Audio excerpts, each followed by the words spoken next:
자, 어제 우리는 사사기의 큰 틀만 배웠어요. 오늘은 살을 붙여서 좀 더 가도록 하겠습니다. 룻기도 조금 살을 붙여서 어제 못한 럭이 좀 더 깊이 들어갈 거고요. 그다음에 삼상하까지 어제 대충만 살펴봤는데 여기 좀 깊이 들어가고자 합니다. 자, 사사기부터 가죠. 여러분, 이 전에 있는 책이 여호수아였죠. 자, 여호수아까지는 6권인데 왕땅 백성 3요소가 완전히 이루어졌어요. 맞죠? 그래서 하나님 나라가 일시적이나마 견고한 모습을 띠게 되었다. 그래서 여호수아가 죽기 전에 뭐라고 그래요? 나와 내 집은 여호와만 섬길 것이니 너희들은 이 가나안 땅에서 누구를 섬길 것인지 섬길 자를 택하라 라고 말했죠.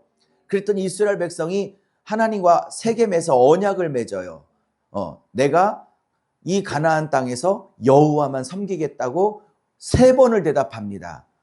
그래서 3번 언약을 맺어 여호와만 섬기겠다고. 저는 이거를 3차 뻥이라고 그러는데 지키지도 못할 약속을 넙죽해버리고 맙니다. 지킬 마음도 의도도 없죠.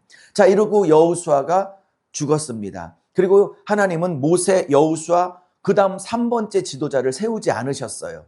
그때부터는 이제 12부족, 레위 지파는 몰려서 못 살았으니까 이렇게 48성읍에 흩어져 11지파에 이렇게 묻어 살았으니까 11지파 연맹체가 된 거죠.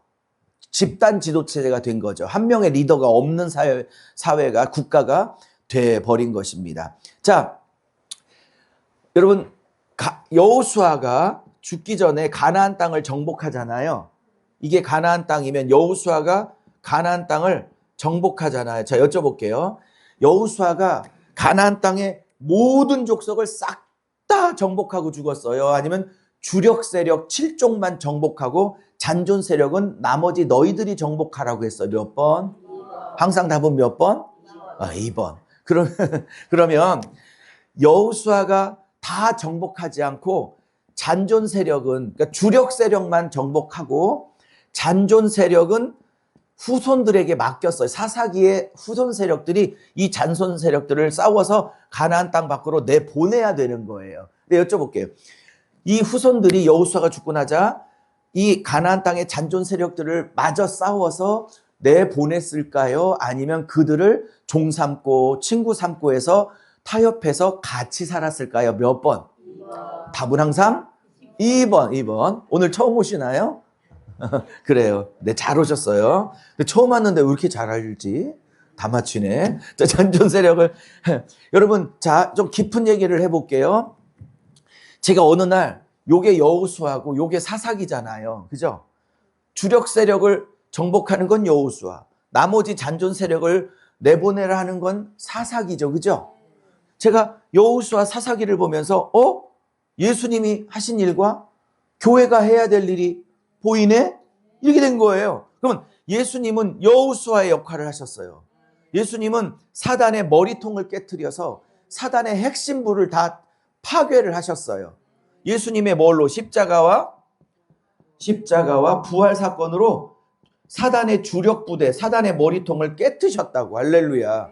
그리고 모든 잔존 세력을 싹 다 정리하셨어요. 아니면 이 땅에 살면서 교회가 남아있는 사단의 잔존 세력과 싸워 하나님의 전신갑주를 입고 악한 영과 대적하여 늘 승리하여 재림 때까지 이 잔존 세력을 토벌하라고 맡겨놓으셨잖아요.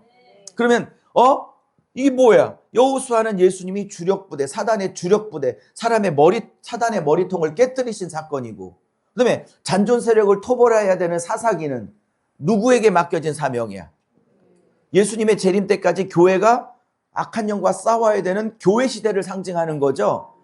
아니, 꼭 정답이 아니라 제 눈에 여호수아와 사사기의 관계가 예수님과 교회가 맡은 사명과 거의 똑같구나 라는 생각을 하게 된 것이죠. 저는 이렇게 자꾸 어제도 말씀드렸지만 구약을 보면서 자꾸 신약이 이렇게 보이기 시작하더라 라는 겁니다. 자, 이것도 상당히 중요한 거고요. 그러면 예수님이 우리 안에 맡겨준 잔존 세력은 뭐예요? 우리 안에 있는 죄성이에요. 우리 안에 있는 죄성과 싸워서 이겨야 되는 거예요. 물론 외부의 적도 있지만 우리 내부의 잔존 세력은 그죠? 우리의 원죄는 해결하셨지만 그죠? 우리의 죄성은 그대로 있죠. 재림 때까지. 그 죄성과 싸워서 이겨야 하는 것이죠. 할렐루야. 자, 그래서 이 사사기의 제목을 다시 정한다면 뭐라고 그랬어? 어제 기억나세요? 이 본백성, 원래 자손들이 하나님의 본백성의 누구를 하나님을 왕으로 인정을 했다. 하나님을 왕으로 인정하지 않았다. 본백성들이 이 하나님을 왕으로 인정하지 않았고 더 나아가 뭐 버리기까지 했다. 이게 주제가 되겠죠. 본백성이 하나님을 왕으로 인정하지 않았고 버리기까지 했다. 그게 총 몇 년? 350년 영적 암흑기 사사시대다라고 말씀을 드렸어요. 자, 이 사사기의 핵심은 사사기 21장 25절이라고 어제 말씀드렸죠.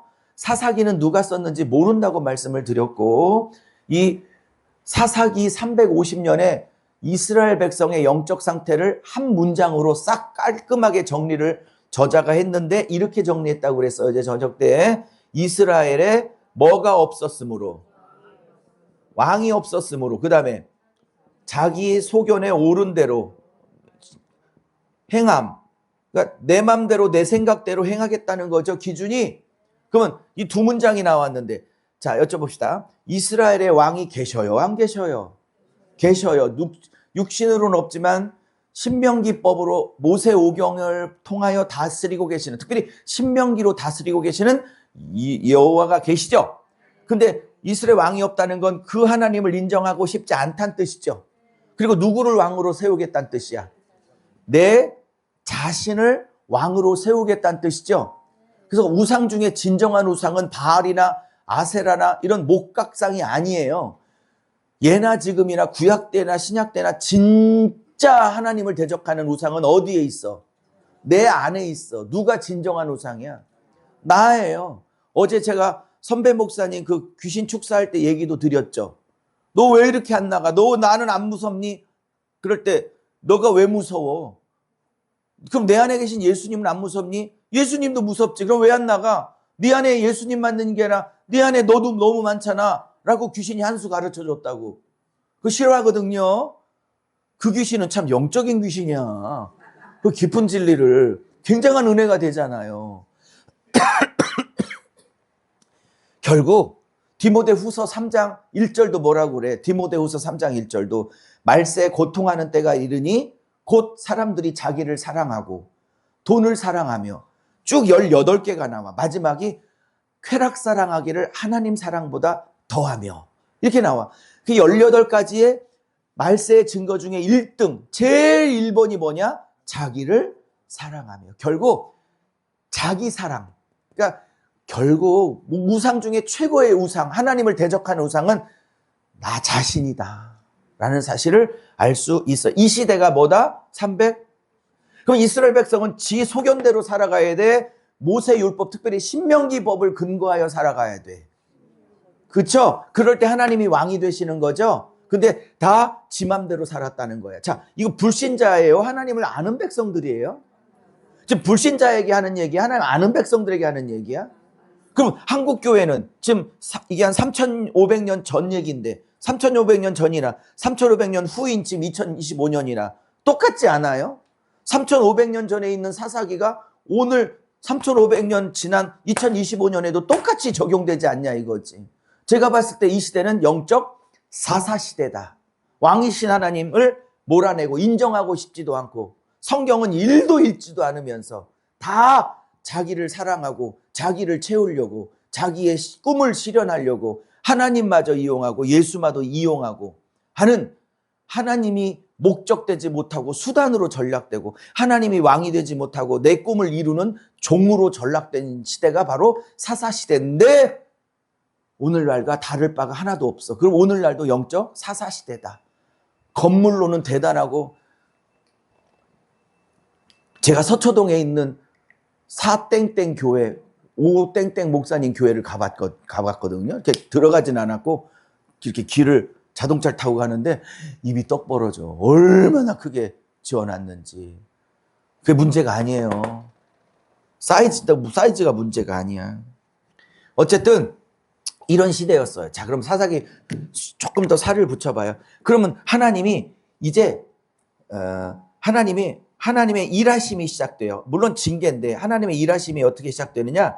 한 7단계를 갖춰요. 첫째, 자, 하나님이 압제를 해요. 이방 민족을 통해서 압제를 시작해. 즉 이스라엘을 막 이방 민족에게 팔아넘겨서 10년, 20년, 30년 이렇게 막 압제당하게 만들어. 식민국가로 만들어. 그럼 이스라엘 백성은 살려달라고 하나님께 뭐예요? 자, 여쭤볼게요. 이 부르짖음은 진정한 회개의 부르짖음이에요? 당장 힘드니까 살려달라고 하는 거야? 우리도 진정한 회개를 해. 당장 힘드니까 살려달라고 그래.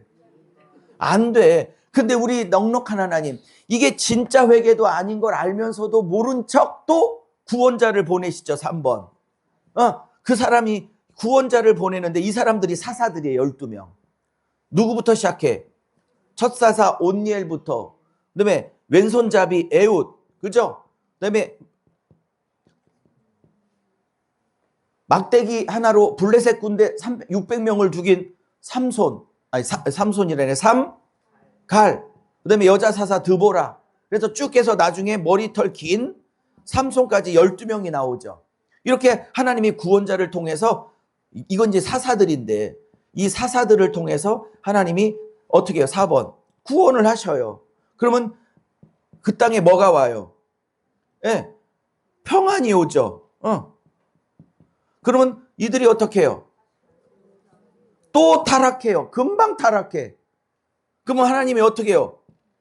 다시 압제를 시작해. 이방 민족을 들어 몇십 년 포로가 되게 만들어요. 이렇게 7사이클이 돌아가게 됩니다. 무슨 말인지 아셨죠? 이렇게 7사이클이 사사기에 몇 번 나오냐? 7번 나와. 요런 7개의 사이클이 사사기에 총 7번 반복돼. 사사기에서 완전수를 통해서 이렇게 반복돼. 그러면 우리는 이제 오늘은 다 못 펴겠지만 이 12명의 사사를 하나씩 다 배워야 하는 거지. 언젠가 때가 되면 2박 3일간 사사기 캠프만 해서 사사기만 가지고 12명을 쫙 배우면서 2박 3일을 또 한 권 자체를 뛰는 것도 굉장한 또 의미가 있는 거죠. 어쨌든 이 사사 시대인데 이거를 다 얘기할 수는 없어요. 내가 1명 내지 2명만 얘기를 해 보려고 그래. 에훗과 뭐 삼갈 정도, 뭐 삼손 정도 이렇게 얘기를 해 볼게요. 여러분, 제가 창세기 할 때도 얘기했지만 하나님의 통치 원리는 뭐예요? 하나님의 통치 원리는 하나님이 혼자다에 아니면 동역자를 세워 그 동역자를 통해 통치를 해요. 동역자를 통해서 통치를 하죠. 그러면 여러분, 아무리 하나님이 급하고 힘들어도 제대로 된 동역자 한 사람이 세워져야 일을 시작해. 예? 여러분, 하나님이 백성들이 바로가 너무 핍박하니까 살려달라고 부르짖기 시작했다고 출애굽기 1장에 얘기하죠. 그러면 출애굽기 1장에서 백성들이 살려달라고 바로의 핍박 때문에 못 살겠다고 할 때 하나님이 알았어, 구원자 보낼게 해놓고 시작한 건 뭐야? 모세의 엄마 아버지 데이트하기 시작한 거야. 애를 낳기 시작해. 하나님이 모세 하나 만들려고 백성이 부르짖었는데 부르짖고 난 후에도 80년을 기다려. 백성은 80년간 또 계속 부르짖어. 힘드니까. 부르짖었다고 갑자기 누군가를 확 세우는 게 아니라 모세가 준비될 때까지 광야에서 자기 자아가 박살날 때까지 나이 80대까지 기다렸다가 80에 광야에서 호렙산에서 가시떨기에 불임해서 이제 뭐 백성을 구원하러 가라. 당신 누구예요? 나 여호와다. 여호와 이름이 뭐예요? 스스로 있는 자다. 이것도 내일 하려고 하는데 엄청난 은혜가 있어서 이렇게 부르잖아요. 자, 제가 하고 싶은 얘기가 뭐냐면 아무리 백성이 급하고 하나님도 급해도 한 명의 지도자, 동역자가 쓸만한 그릇으로 만들어질 때까지 하나님은 잠자코 기다리시더라. 지도자 한 사람이 준비될 때까지 아무리 고통이 있을지라도 하나님은 그 고통을 기다리라고 하셔요. 이만큼 한 사람이 준비되는 일이 그렇게 중요한 거야. 한 사람이. 무슨 말인지 알아요? 여러분, 한 사람이 준비되는 일이 여러분의 가정을 아멘 해봐요. 아니, 지금부터 할 얘기.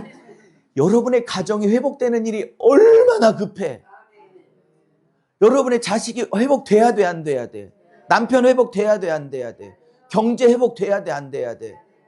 제대로 서야 돼, 안 돼야 돼? 근데 아직 안 되고 있지. 왜 그래요?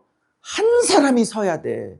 아무리 급하고 바빠도 하나님이 쓰시고 싶은 그 한 사람이 하나님의 그릇으로 딱 서야 일이 시작된다고. 그러니 여러분 있을 때까지 하나님이 기다리고 계시니까. 그러니까 여러분만 마음이 답답하고 급한 게 아니라 빨리 회복해주고 싶은 하나님의 마음도 급해. 근데 왜 일을 안 하시는 것처럼 보이냐? 안 하시는 게 아니라 나를 죽도록 만들고 계셔. 하나님은 여러분의 문제 해결이 문제가 아니야. 그건 하루면 끝나. 하나님이 심혈을 기울이는 건 동역자 한 사람이 제대로 만들어지는 것을 심혈을 기울이지, 그까지 문제는, 홍해는, 요단강은 한 번에 무너지고 한 번에 갈라져. 근데 그거를 함께 할 동역자는 만들어지기가 수십 년이 걸린다고. 수십 년이 걸려야 한 제대로 된 그릇이 나와. 이해하셨어요? 왜 하나님이 사용했던 사람들이 10대, 20대보다는 그래도 30대, 40대, 50대 이렇게 나이가 많을 때 주로 사용하냐면 사람이 금방 안 만들어져.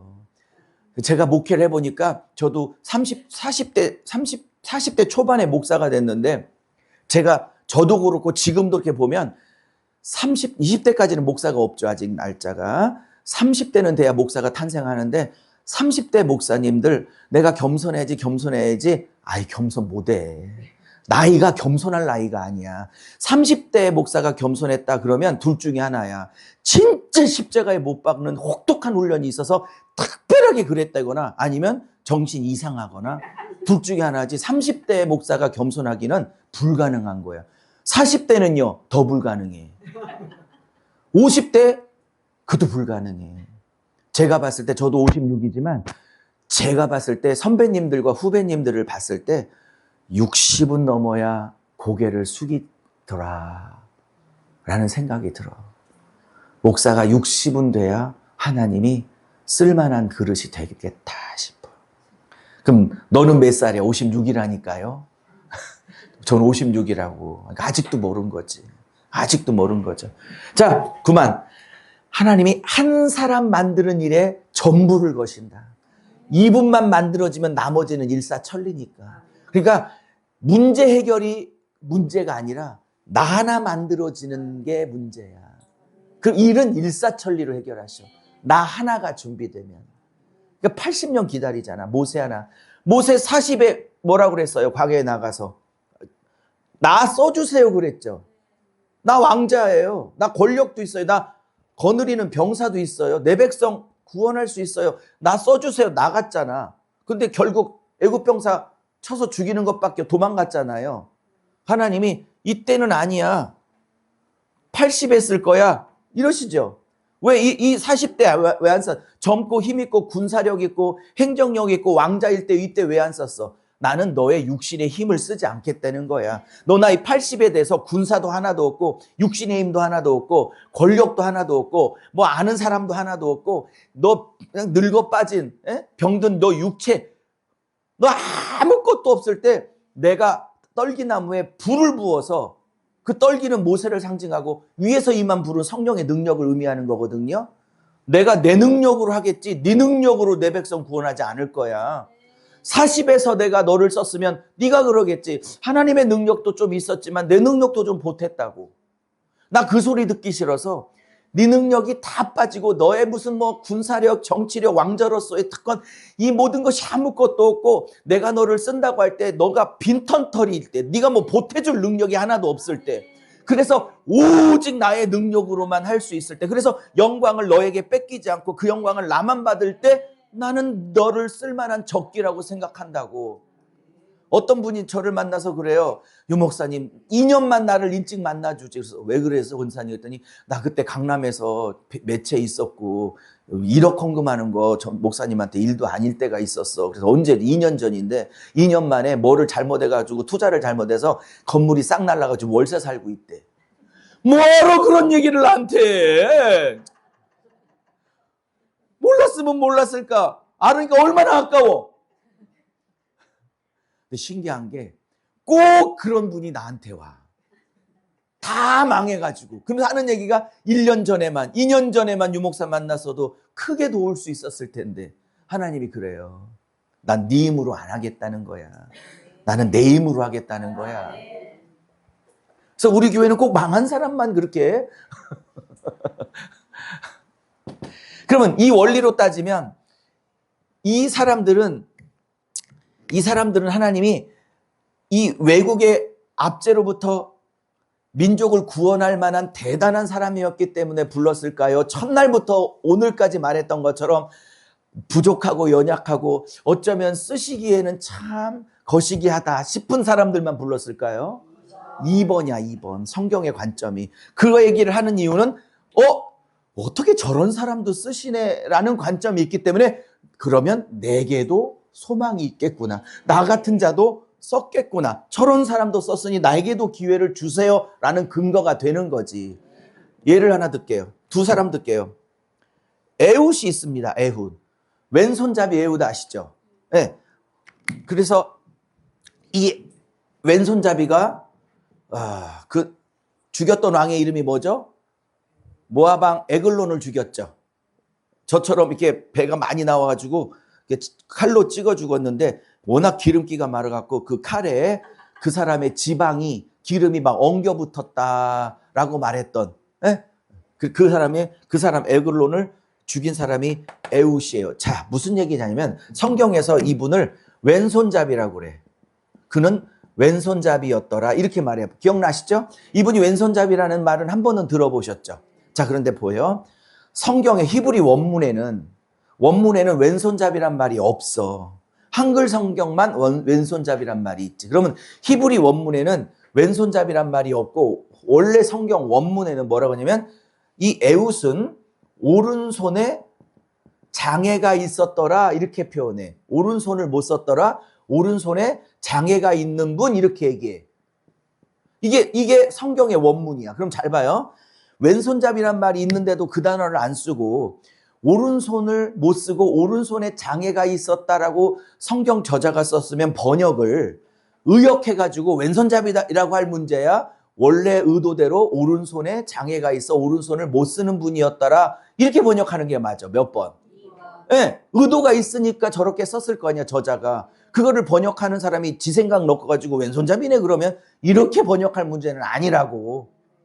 그건 오른손을 못 썼다고 할 때는 히브리 안에 굉장한 의미가 있는 거예요. 여러분 히브리 사람들 유대인들에게 오른손은 뭐냐면 여기가 왼쪽이고 여러분 보시기에 왼쪽이죠. 여기가 오른쪽이면 히브리 사람들에게 오른쪽은 능력의 자리야. 능력의 자리, 존귀의 자리, 영광이 있는 자리야.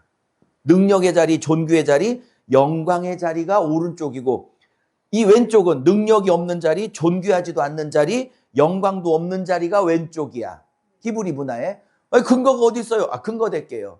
예수님이 부활하시고 승천하셔서 하나님 보좌 왼쪽, 오른쪽 쪽에 어디 앉았을까? 왜? 능력의 자리, 존귀의 자리, 영광의 자리에 앉았다는 뜻이지. 그러면 예수님이 왼쪽에 앉았으면 히브리 문화에 뭐야? 능력도 없고 존귀도 없고 영광도 없는 초라한 자리에 앉았다는 뜻이야. 그러니까 히브리 문화에서는 왼쪽에 앉으면 안 돼. 그래서 오른쪽으로 앉은 거야. 안 궁금했어요? 왜 왼쪽에 안 하고 오른쪽에 앉았을까? 궁금도 안 해봤구나. 난 궁금해갔죠. 그러면 그래서 오른쪽에 이해하셨죠? 그리고 또 하나 이사야에서 40장 넘어서 포로에 끌려간 이스라엘 백성에게 이사야가 뭐라고 유언해? 위로를 해. 하나님 이렇게 말씀하죠. 내가 의로운 왼손으로 구원하리라 그래? 내가 의로운 무슨 손으로? 왼손으로 구하면 어떻게 돼? 능력 없는 손으로 구원하겠다는 뜻이야. 근데 오른손으로 구원해야 능력과 영광과 존귀의 손으로 구원하겠다는 뜻이야. 이에요? 하나님은 나를 지키시는 자 너의 우편에 그늘 되시니 이렇게 나오죠. 우편에서 영광과 존귀와 능력의 자리에서 너의 그늘이 되겠다지. 너의 왼편에 이렇게 안 나오잖아 찬양이. 또 하나 야곱의 막내 아들 이름이 뭐예요? 벤 야민이죠. 벤은 아들이란 뜻이고 야민은 오른쪽 오른손이란 뜻이야. 그러면 오른손의 아들이라고 이름을 줬어 야곱이. 맞죠? 그러면 이 말은 아들아 너 오른손 써 앞으로 왼손 쓰지 말고 이런 뜻이야? 아니면 너 영광의 아들 돼? 존귀한 아들 돼? 능력의 아들 돼? 이런 뜻이지? 이제 그만 증명할게요. 재밌는 거 배웠죠? 그러면 성경에 에훗이 이방민족을 모압왕 에그론을 죽여서 80년 태평성대를 이루었거든. 이 사람이 80년 다스렸어요. 그것도 왼손잡이가. 그것도 오른손을 못 쓰는 분이. 성경에서 오른손을 못 썼다고 원문이 나오면 이대로 번역을 해줘야 되는데 우리나라 번역가들이 자기 생각을 넣어서 자기 소견대로 행해서 왼손잡이라고 의역을 해버린 거라고. 성경을 오도한 거라고. 그래서 원문을 볼 필요가 있어요. 그러면 이 말은 뭐야? 이 말이 말하고 싶은 건 뭐야? 오른손에 장애가 있었다는 건 히브리 개념에 구원자가 되기에는, 사사가 되기에는, 민족을 구원을 하기에는 저는 능력이 없었고 사사 구원자로서는 존귀하지도 않고 사사 구원자가 되기에는 영광스러운 존재가 아닌 평범하거나 평범하지도 못한 그 자를 동역자로 세워 하나님은 모압왕 에글론을 박살내고 그를 통해서 저 오른손도 못 쓰는 저 평범이야 무시당하는 저 애굽을 통해서 무려 80년이라고 그래. 태평성대가 어마어마한 기간이죠. 사사 중에 제일 길어. 태평성대를 이룬 게 저 보잘것없는 사람. 이게 사사기 관점이야. 대단해서가 아니라 대단하지 못하고 남들보다도 더 부족한 것 같은데 제가 첫날부터 계속 얘기하죠. 성경은 사람을 높이지 않고 정말 쓰면 안 될 것 같은 사람들 불러다가 써서 아름답게 만드신 후 그 아름답게 만드신 하나님의 열심과 성실함과 노력과 하나님의 열심을 부각하고 영광을 부각하는 책이지 하나님만 높이는 책. 그게 성경이고 그리고 못난 나에게도 얼마든지 기회를 주시는 소망을 갖게 하는 책이지.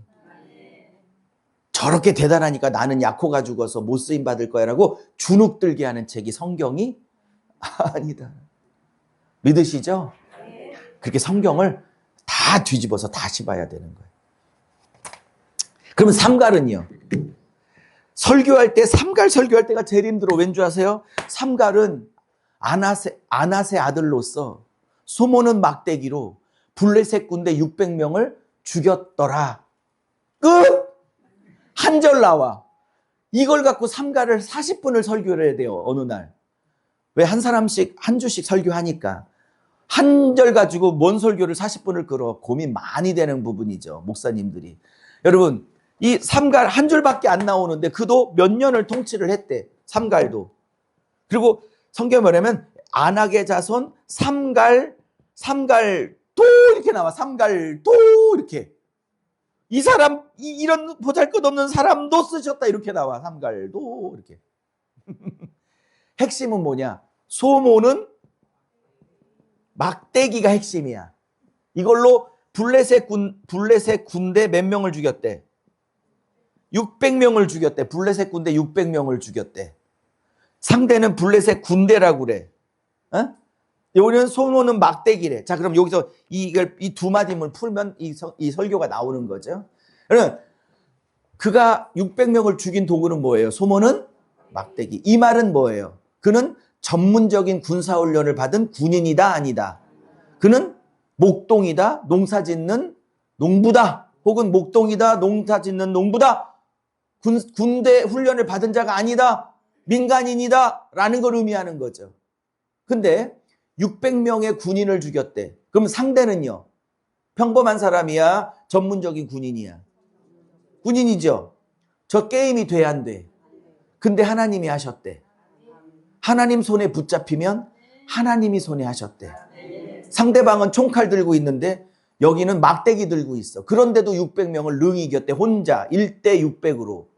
에? 이 말은 뭐예요?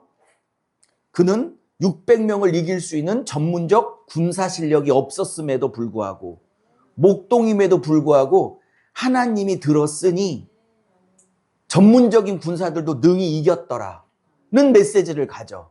또 하나, 블레셋 군대가 400명도 아니고 700명도 아니고 불완전한 숫자 600명을 죽였대. 의도적으로 6자를 부각해. 성경에서 6자는 완전수야, 불완전수야?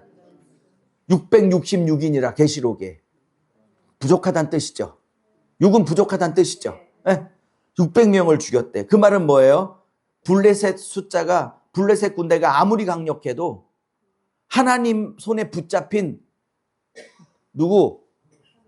삼갈 앞에서는, 즉 하나님 앞에서는 아무리 강력한 이방 군대를 할지라도 여전히 불완전한 6에 불과한 것을 말하고 싶은 이걸 수비학이라고 그래. 숫자의 의도를 담아 얘기하는 것을 수비학이라고 하는데 그러한 메시지가 있는 거죠. 뭐 그만 얘기해요. 뭐 이렇게 하나씩 배우면 다 재밌겠죠, 그죠? 오늘은 2병만 하고, 오늘 뭐 사사기를 나누려고 하는 기간이 아니니까 이렇게 짧게 하고 이제 룻기로 갑니다.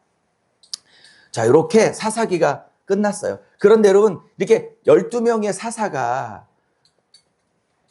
지키고 있을 때는 하나님을 섬기다가 그 사사가 죽으면 바로 또 타협하고 이방을 섬기고 아세라 바알을 섬기고 율법을 떠나 하나님의 속을 드글드글 썩였어요. 그 이유가 뭐라고요? 자기 소견에 옳은 대로 살아버렸던 세대. 말씀 붙들고 사는 세상이 아니라, 말씀이 기준이 아니라 자기 생각이 기준이 되는 세대라고 말하는 것입니다. 자, 그러면 이제 룻기요. 어제 룻기 조금 했지만 룻기 어제 다 못했던 얘기 해가요. 자, 룻기의 제목을 제가 어제 이렇게 적었어요. 뭐라고 적었어요? 정작 본 백성은 하나님을 왕으로 인정하지 않고 그 왕을 버리고 있는 때에, 같은 시대에 언약으로 따지면 언약 밖에 있었던 하나님의 선민이 전혀 아니었던 한 이방 여인이 시어머니 나오미를 통해서 소개받은 여호와를 뭘로 여겼더라? 하나님을 왕으로 인정하고 고백하고 왕으로 삼으신 거죠. 그죠? 그러면 이 사사기와 룻기를 대조하고 있는 성경 순서의 의도를 보라고요. 사사기, 룻기가 붙어 있는 이유가 뭐예요? 물론 같은 시대니까 묶어놨겠지. 연대기가 비슷하니까. 그렇게 단순히 볼 게 아니라 성경의 순서가 신학적인 의도가 있다는 첫날부터의 저의 주장을 따라오신다면 이것도 시대가 비슷하니까 묶었다고 보는 건 너무 얄팍한 해석이지. 내용을 보니까, 자, 본 백성은 왕을 버리고 있는데 전혀 본 백성도 아닌 이방 여인, 선민도 아닌 외인이, 그죠? 하나님을 뭘로 인정해? 그리고 하나님을 왕으로 고백하고 있죠.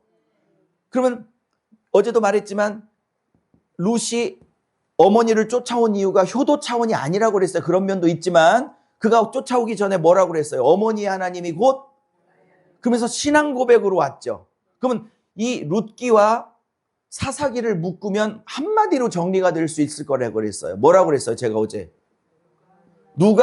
하나님이 보시기에 누가 내 참 백성이냐라고 하나님은 두 권을 통해서 우리에게 묻고 계신다는 거죠. 누가 참 내 백성이냐. 옛날에는 혈통으로만 태어나면 무조건 하나님 백성. 오케이? 하나님은 아니야. 이제는 그 시대가 끝났어. 혈통으로 태어났다고 자동적으로, 아브라함의 자손으로 태어났다고 자동적으로 내 백성이 되는 선민 시대가 끝나고, 이방인으로 태어났다 할지라도 자기 신을 버리고 여호와를 왕으로 고백하고 인정하고, 우리로 따지면 예수의 십자가와 부활을 고백하고 인정하고 예수를 주로 받아들이면 그가 유대인이든 이방인이든 관계없이 참 내 백성이 되는 은혜 시대, 복음의 시대, 신약의 시대가 앞으로 오게 될 거라는 구약에서의 예표야. 하나님은 혈통으로 구원하는 시대를 마무리하고, 그죠? 참 백성은 혈통이 아니라 믿음, 은혜를 붙드는 믿음으로 내 백성이 되는 은혜의 시대, 예수의 시대, 새 포도주의 시대, 새 술의 시대가 앞으로 예수를 통해서 열릴 것을 얘기하는 거죠. 할렐루야. 그래서 룻기가 누구로 끝난다고요? 족보가? 혈통이 아니고 믿음을 고백하는 자는 다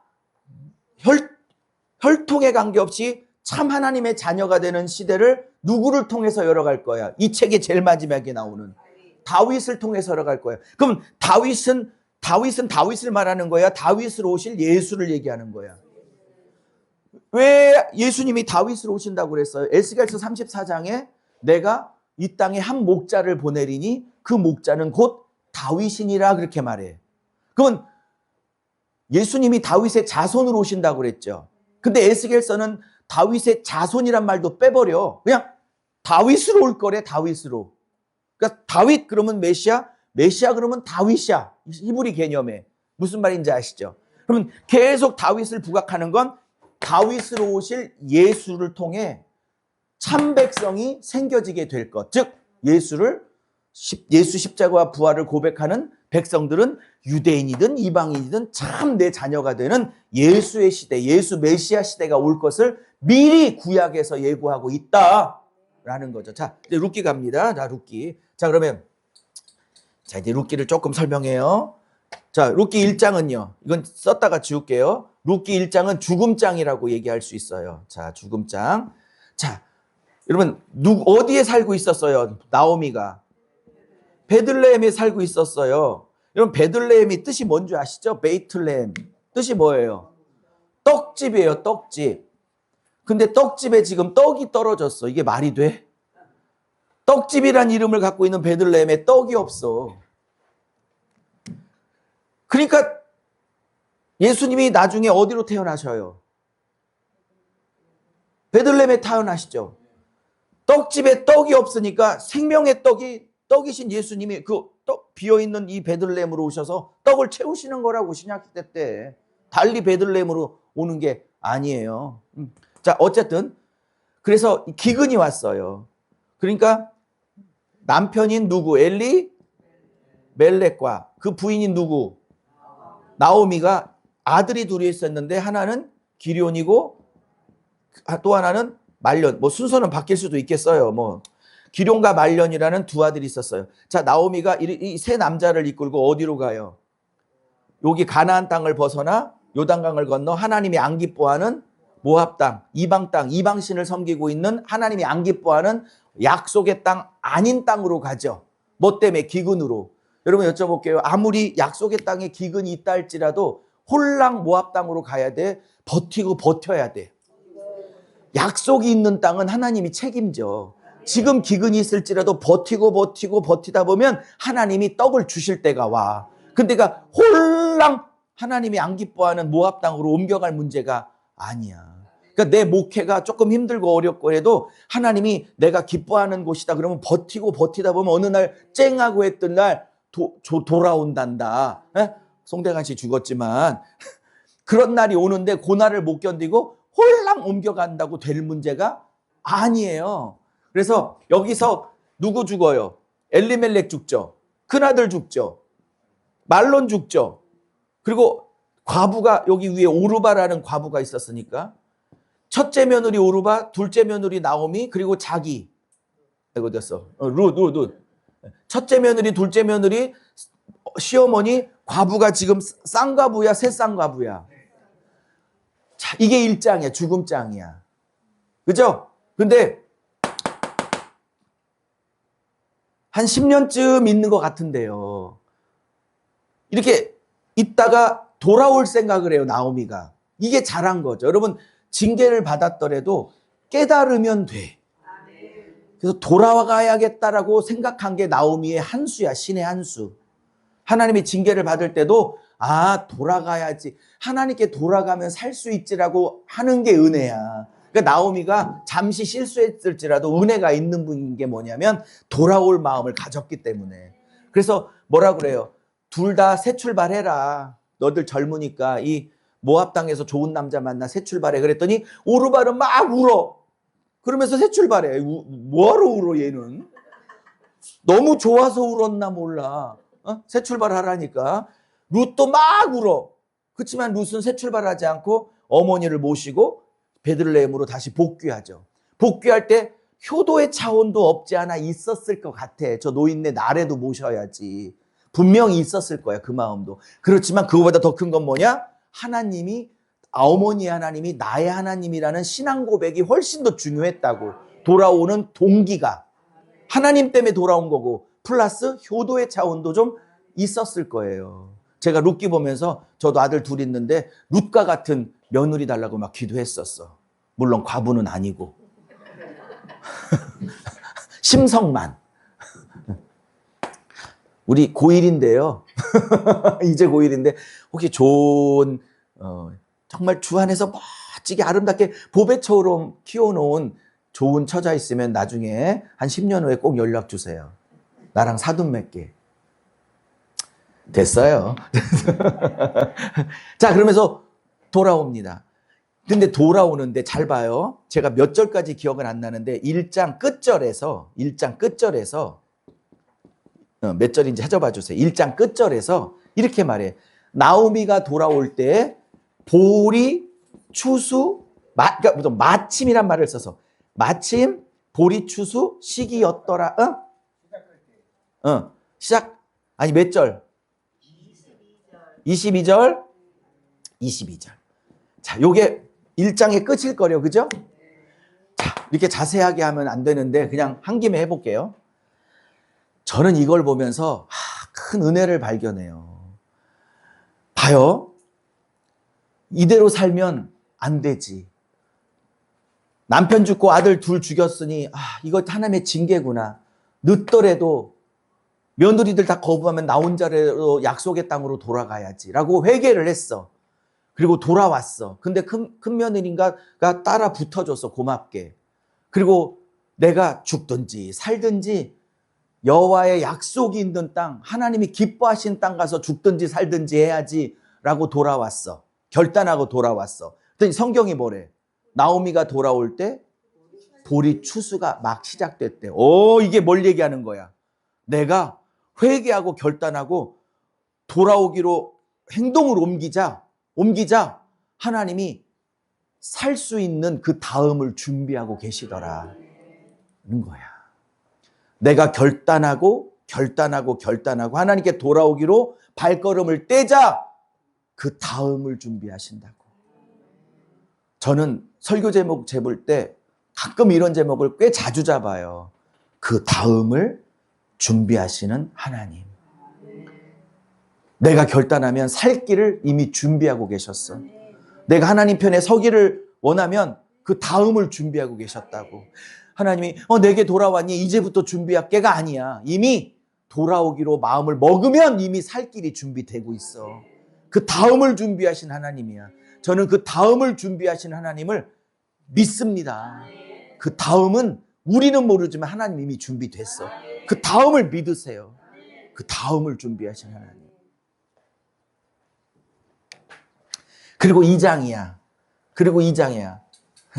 여러분 1장은 제목이 뭐라고요? 죽음장. 죽음장.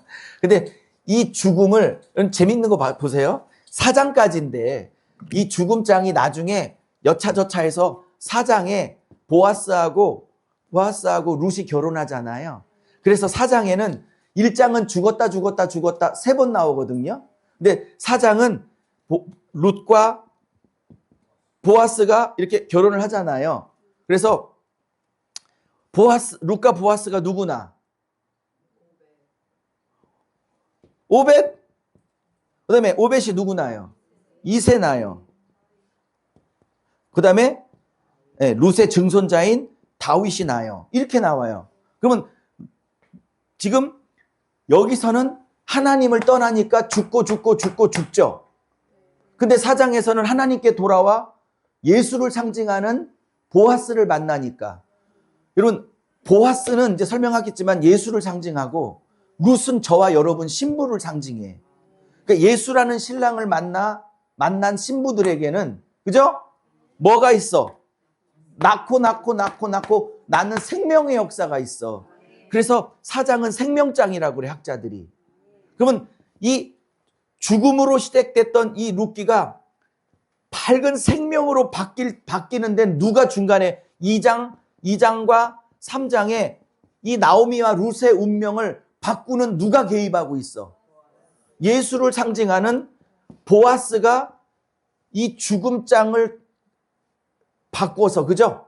개입해서 죽음으로 시작했던 이 룻기를 생명으로 바꾸고 있다고. 누가 개입해서? 보아스가 개입해서. 보아스는 무슨 뜻인지 아세요? 히브리어로? 능력자란 뜻이야. 능력자 김종국을 말하는 게 아니라 능력자 누구? 예수 그리스도.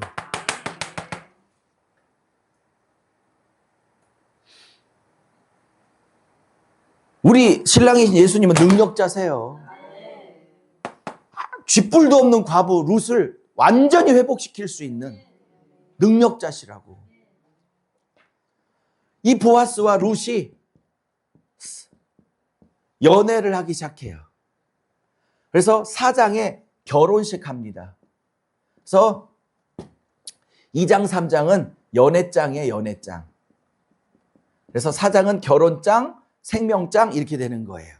무슨 말인지 이해하셨죠?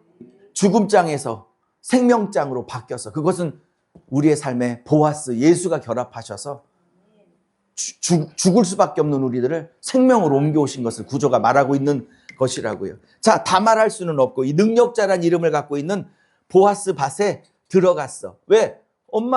시어머니 먹여 살려야 되니까. 마침 보리 추수시기니까 신명기법, 레위기법에 추수할 때 주인들이 내 귀퉁이는 베라고 해서 베지 말라고 그랬어. 레위기법에 베지 말라고 했어. 왜냐면 절기 때 나그네나 고아나 과부들이 혼나지 않고 마음껏 합법적으로 가서 이삭을 줍고 끼니를 때울 수 있도록 빈자들을 향한 배려잖아.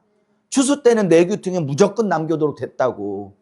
무슨 말인지 아셨죠? 이게 하나님의 약자를 향한 특별한 배려라고요.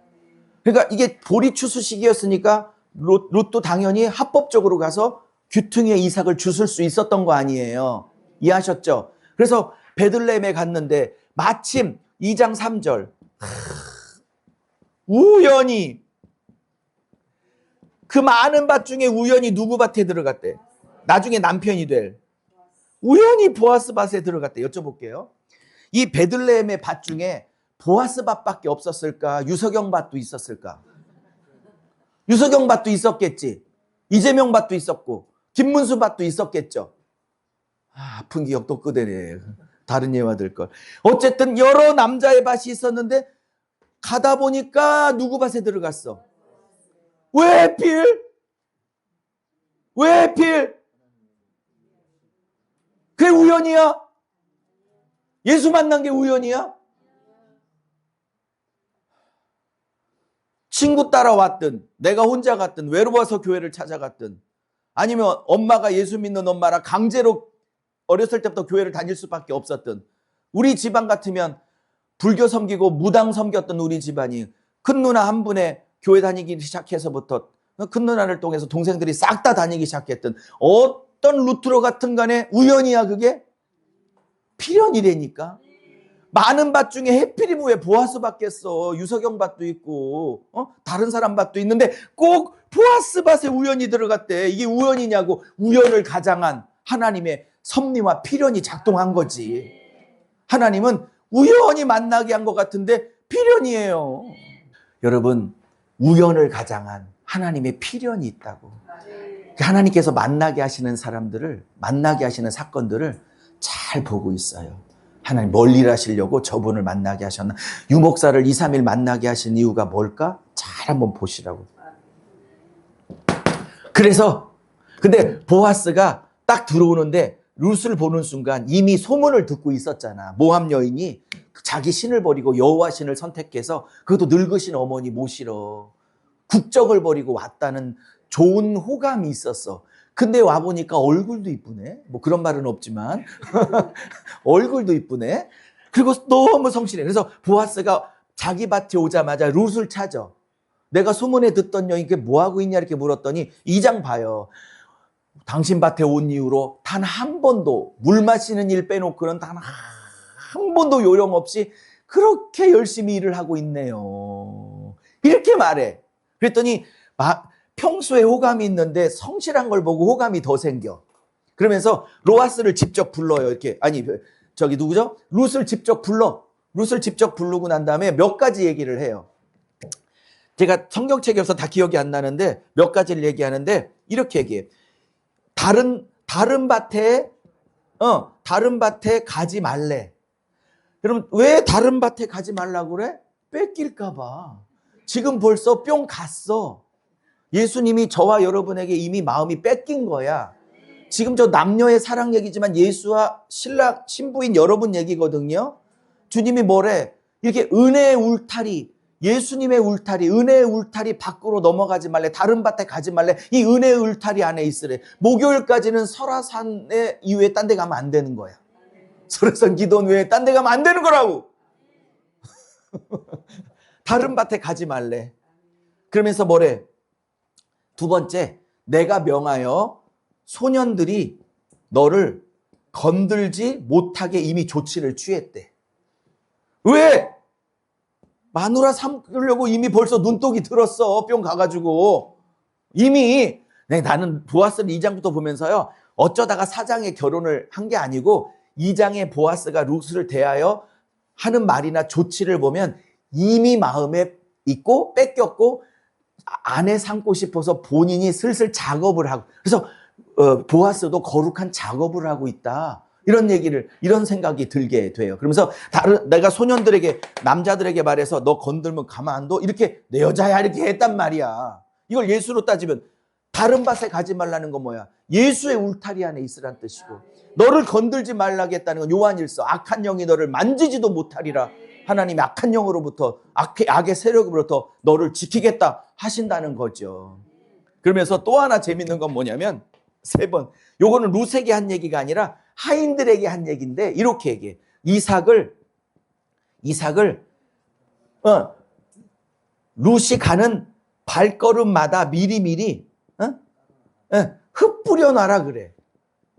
이건 룻에게 한 얘기야? 하인들에게 한 얘기야? 그러니까 너무 열심히 일을 하고 있으니까 주변을 안 봐. 아직은 룻은 보아스의 마음이 안 뺏겼어요. 신앙의 초기는 아직 보아스가 안 보여. 예수님이 그렇게 보이는 때가 아니야. 열심히 일을 해 먹고 살려고. 응?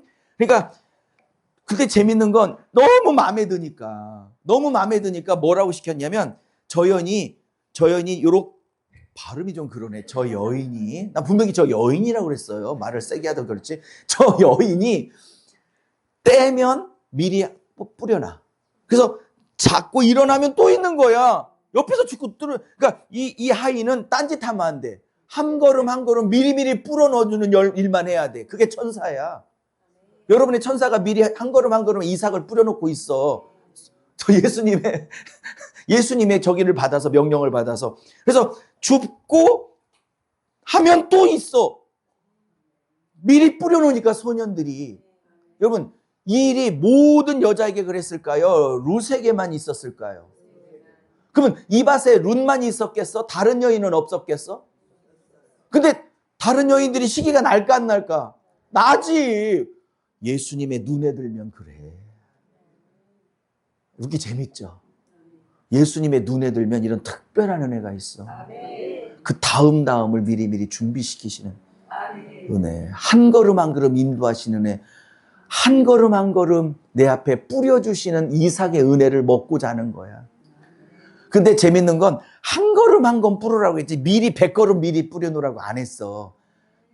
믿음으로 한 걸음 떼면 그 다음 이삭 뿌려놔주고 이렇게 한 걸음 한 걸음 스텝 바이 스텝으로 스텝 바이 스텝의 은혜를 내려주시는 거라고.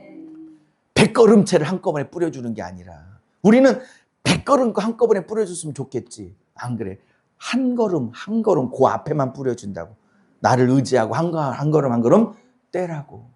그러니 때문 있고 우리가 얼마나 신났겠어. 그래서 많이 거뒀죠. 근데 재밌는 건 뭐냐면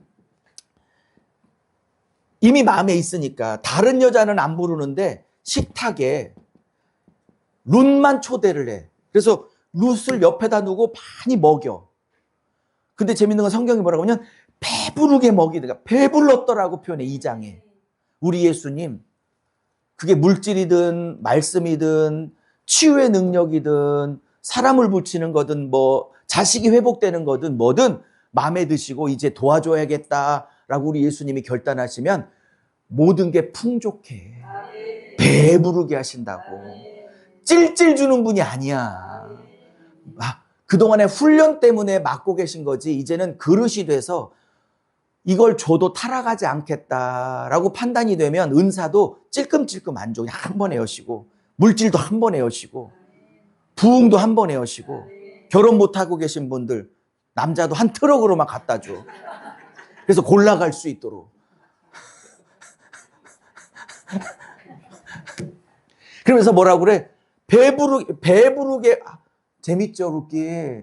이거 룻기만 해도 이렇게 재밌는 거야. 이제 언제 다 해. 배부르게 한 다음에 이렇게 말해. 다 2장이에요. 빈손으로 가지 말해. 왜? 어머니 먹여야 되니까. 나도 충분히 배부르고 이게 넘쳐나서 남들에게 나눠줄 것까지 주시는 거야. 은혜가 그런 거예요. 나를 충분히 먹이고 또 나눠줄 것까지 내게 충분히 주시는 은혜. 그러니까 이번 집회를 통해서 말씀으로 여러분 충분히 배부르고 이 말씀이 너무 맛있어서 막 나눠줄 수 있을 만큼 이번 주 목사님들 유목사 집회 참석했더니 2달치 설교가 이미 다 생겼네. 그래서 2달은 걱정 없어. 이런 역사가 있기를 바랍니다. 자, 이게 2장이에요. 자, 그럼 3장 들어가면 뭐냐면 어머니, 시어머니, 룻기를 자세하네 제가. 어머니, 시어머니 누가? 나오미가 이 얘기를 다 들어. 근데 시어머니는 오래 인생을 살았으니까 남자를 잘 알잖아요. 야, 괜히 그러는 게 아니고 너한테 마음이 있어, 보아스가. 이제는 보아스에게 청혼을 해봐. 이렇게 얘기를 해. 그러면서 보아스가 밤에 이렇게 이삭 빼고 자고 있을 때 너 목욕 깨끗하게 하고 기름 향수를 바르고 하얀 세마포 드레스를 입고 그의 발 밑에 이불을 들고 쏙 누워 있어봐. 그러면 그가 발로 팍 차서 내보낼지 아니면 들어와 그래서 너를 아내로 받아줄지 그가 결정할 거야. 이렇게 얘기를 해. 그래서 그가 깨끗하게 목욕해요. 즉 이거 지금 신혼밤 얘기를 하는 게 아니라 예수와 성도 얘기하는 거예요. 깨끗하게 룻이 목욕했다는 건 예수의 피로 깨끗하게 씻어 구원받은 뜻이고, 그다음에 기름을 확 발라 향수를, 이거는 성령으로 충만한다는 뜻이고, 하얀 세마포를 입는다는 건 신랑 예수가 보기에 우리의 의롭고 거룩한 행실을 얘기하는 거야. 무슨 말인지 아셨어요? 이렇게 거룩한 행실로서 신부답게, 그러니 예수의 피로 씻었지, 성령의 충만으로 향수를 발랐지, 그다음에 우리의 삶은 의로운 세마포로 깨끗한 삶을 살았지, 신부가 아닐 이유가 뭐 있어? 그런 자가 신부지. 예수의 휴거받는 신부지. 아멘. 그러니 내 신부로 받아줄게 그러고 쏙 이불로 들어와. 그 다음부터 뭔 짓 했나 몰라. 그리고 새벽이 됐어. 그러면서 남들이 아직 정식 결혼을 하지 않으니까 남들이 오기 전에 아무 일도 없었던 것처럼 둘이 막 몰래 헤어져. 그리고 이제 사장이 결혼하죠. 자, 무슨 얘기냐? 이제 룻기 끝낼게요. 그리고 3상은 밤에 합시다. 다윗, 솔로몬, 사울 이렇게 세 얘기를 하려고 그래요. 밤에. 그리고 내일은 욥기 같은 거. 욥기 너무 재밌죠. 자, 2장. 왜냐면 12시 전에 끝나려고 해서 찬양하려고요. 자, 룻기 2장과 3장을 비교하려고 합니다. 지금 연애장이라고 그랬죠. 결혼은 4장에서 해요. 아직은 연애야. 그러면 잘 봐요. 룻기 2장과 룻기 3장의 룻의 모습이 달라. 물론 우리 성도들은 몇 번 가르쳐서 알겠지만, 근데 우리 교회 성도들한테 미안한 게 너무 똑같은 얘기를 막 10번씩 강의를 들으니까 좀 지겹지 않아요? 네. 하나 같으면 지겨울 것 같은데 똑같은 얘기 10번 들으면. 자, 룻기 2장에서는 룻은 보아스 자체에 관심이 아직은 없어요. 보아스 자체를 구하지 않아. 목적이 보아스야 아니면 보아스가 주는 선물이야. 보아스가 주는 곡식이죠. 보아스의 곡식 혹은 보아스가 주는 이삭 선물이 더 중요해. 보아스 자체는 아직 관심이 없어요. 이 신부가. 룻이 먹고 사는 게 급해가지고 2장에서는 맞아요. 근데 3장으로 넘어오면 나오미의 코치를 받아. 성령님의 코치를 받아. 그러니까 나오미는 누구야? 성령님을 또 상징할 수도 있다고 봐요. 나오미를 코치해준, 룻을 코치해주는. 그러면서 룻이 3장에 들어가면 이삭에 관심이 있어. 자기를 신부로 받아달라고 하며 보아스 자체를 구해. 보아스 자체를 구하죠. 자체를 신랑으로 구해. 신랑으로 구함. 추구하는 게 다르다고. 2장의 룻은 보아스에게 관심이 없어. 아직은 보아스가 주는 선물 곡식에 꽂혀 있어. 먹고 살아야 되니까.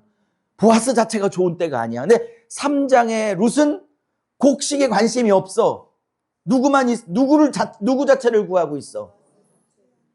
보여요, 보여? 여러분이 혼자 성경 읽을 때는 이렇게 안 보이지. 설명하니까 보이지. 그래서 설명할 자가 필요한 거라고, 성경을. 그래서 사도행전 7장에 간닥의 내시가 예루살렘 올라갔다가 내려가면서 이사야 53장을 읽고 있는데, 이방인이 이사야 53장, 그가 채찍에 맞음으로 우리가 나음을 입었도다. 그 예수 얘기인데 그게 어떻게 알아? 메시아 예수인지. 끼욱끼욱거리으니까 빌립이 가서 네가 읽고 있는 것을 이해하느뇨? 물었더니 그 다음 말, 가르칠 지도자가 없는데 어찌 이해하리요? 이렇게 얘기하죠. 그랬더니 그 이사야 53장은 메시아에 대한 예표고 이미 예수가 그 일을 성취하셨다고 했더니 그러냐고 그러고 세례를 받고 기독교인이 되죠. 거기에 뭐라고 그래? 네가 이해하냐 그랬더니 가르칠 지도자가 없는데 어찌 이해하리요? 이렇게 말하죠. 그것 때문에 제가 목사님들이나 장년들을 가리킨다고 결단했던 주님의 콜링 메시지였어요. 누군가는 가리킬 지도자가 있어야 되지 않니? 네가 한번 해보지 않겠니? 그러셔서 제가 헌신하고 결단을 하게 된 거라고. 말씀 사역자로 이해하셨어요? 누군가는 가리킬 자가 필요해. 누군가는. 저거 봐요. 지금 여러분은 몇 장에 계세요? 2장의 룻과 3장의 룻은 완전히 달라. 2장의 룻은 보아스 자체가 아니라 보아스가 주는 선물에 관심이 있었어. 그러니까 우리로 따지면 예수님께 관심이 있다기보다는 예수님이 주시는 평안, 예수가 주시는 은사, 하나님이 주시는 물질 부흥, 하나님이 주시는 내 남편 사업 축복, 내 건강 축복, 내 자녀 축복, 내가 원하는 거 이루어주는 예수님, 이런 게 좋아. 그럼 여쭤볼게요. 그게 나쁘다는 거야? 아니면 그렇게 시작을 한다는 거야? 그렇죠. 어리니까 그렇게 시작하죠. 그러면 문제는 룻기가 2장으로 끝나 3장, 4장까지 가야 돼. 근데 문제는 2장에만 몇십 년을 머물러 있으면 돼, 안 돼? 제가 그거를 질타하고 있는 거라고. 전 세계 성도 한국교회 800만이 3장에 예수님 자체를 구하고 4장에서 예수님과 연합하여 결혼하여 신랑만 추구할 생각을 안 하고 그냥 2장의 그 어린아이, 구원은 받았겠지. 난 그것까지 흔들고 싶진 않아. 구원은 받았겠지만 2장에서 예수님이 주시는 능력과 선물에만 관심 있고 정작 예수님은 소외시키고 있는 다 영적인 어린아이로서 40년을 50년을 장로 권사가 된 지 그렇게 됐는데도 2장에 머물러 있는 목사들도 수두룩하고 2장에 머물러 있는 장로 권사들이 수두룩하고 청년들이야. 서리 집사들이야. 이제 시작해서 그렇다고 치지만 50년 60년이 넘은 장로 권사 심지어 목사들이 다 2장에 있다는 건 구원은 받았을지 몰라도 영적인 애기들만 드글드글하는 이 한국교회를 어떻게 하면 좋겠냐고. 예수에겐 일도 관심 없이 예수가 주는 곡식에만 꽂혀 있어서 예수를 수단화시키는 거 이해하셨죠? 이거에 대한 일종의 거룩한 화다 이렇게 이해해 주세요. 근데 3장에 오면 곡식에 관심이 없어. 당신만 있으면 된대. 이런 3장을 거쳐야 4장 그래야 네가 내 신부야. 신부가 누구냐를 말해주는 게 룻기라고. 그리고 그런 예수님과 자꾸 생명을 놔. 이런 자에게 영혼이 붙여진다고. 이런 자에게 낫는 역사가 있다고. 그러면서 다윗으로 끝나. 왜? 자, 어제도 말했죠? 사사기에 하나님의 나라가 무너졌죠. 그죠? 사사기에 하나님의 나라가 무너졌죠. 제가 얘기했죠. 하나님 나라가 무너지면 포기해 아니면 반드시 재건해. 반드시 재건할 때 하나님이 누군가 한 사람 동역자를 반드시 부르죠. 그 사람을 통해 재건하시죠. 그러면 여기는 무너졌다. 그 다음 책은 룻기는 이방 여인 얘기니까 그러면 하나님이 무너진 이스라엘 백성을 사무엘상부터 살릴 건데 재건할 건데 원칙이 동역자가 있어야 이 일을 시작해. 그러면 사무엘 사사기 하나님 나라가 무너졌다. 사무엘상 다시 재건할 거야. 그러면 재건할 수 있는 동역자는 누구야? 룻기의 다윗이야. 그럼 다윗을 통해서 내가 무너진 이스라엘 나라를 재건할 거야. 근데 목사님 다윗 전에 한나 얘기 나오고 사무엘 얘기 나오고 사울왕 얘기도 나오는데요. 주인공은 원래 늦게 나와. 주인공 나오기 전 주인공을 돋보이게 하는 조연들을 밑에 쓰는 거야. 먼저 조연들 썼다가 주연 쓰는 거야. 이렇게 성경이 가잖아. 그리고 다윗 나오다가 진짜 다윗인 예수 얘기를 마태복음에서 진짜 다윗인 예수가 하나님 나라를 영원히 실패하지 않게 세울 것이다. 그리고 마태복음으로 확 끌어오잖아, 성경이. 이렇게 쫙, 이제는 한 3일 들었는데, 3일 전보다는 이렇게 좀 눈이 좀 열린다는 느낌이 안 들어? 몇 분 대답 안 하시네. 아니, 쫙. 꿈이라도 안 들어? 이 눈이 열리는 느낌 안 들어? 안 들면 내가 이따도 열어줄게, 기도할 때 강제로. 자, 마지막, 이제 끝냅시다. 어차피 3상은 올 저녁 때 해야 될 것 같아요. 오늘 낮에 은혜가 됐죠, 그죠? 이 족보도요, 외우는 방법이 있어요. 이 족보가 쭉 나오는데, 뭐 다는 아니고, 유다가 다말을 통해서 누구나. 베레스 나오죠, 베레스. 베레스가 누구요? 아니, 그 여자가 누구야? 베레스, 그 다음에 살몬이죠. 베레스가 살몬 낳죠. 살몬의 여자가 기생 라합이죠. 네, 네. 그러면 유다가 베레스 낳고, 베레스가 살몬 낳고, 살몬이 보아스 낳고, 보아스가 오벳 낳고, 오벳이 다윗의 아버지 이세 낳고, 이세가 예수를 상징하는 그 유명한 다윗왕 낳고, 이렇게 하는 거야. 이게 이제 저는 이제 목사님들을 가리켜야 되는데 잘 안 외워줘. 그래갖고 목사님들 어떻게 할게 했더니 제가 앞자만 땄어. 유, 뱃살, 보이다. 그래갖고 유목사, 뱃살, 보이다. 이렇게 외웠어. 유목사, 뱃살, 보이다.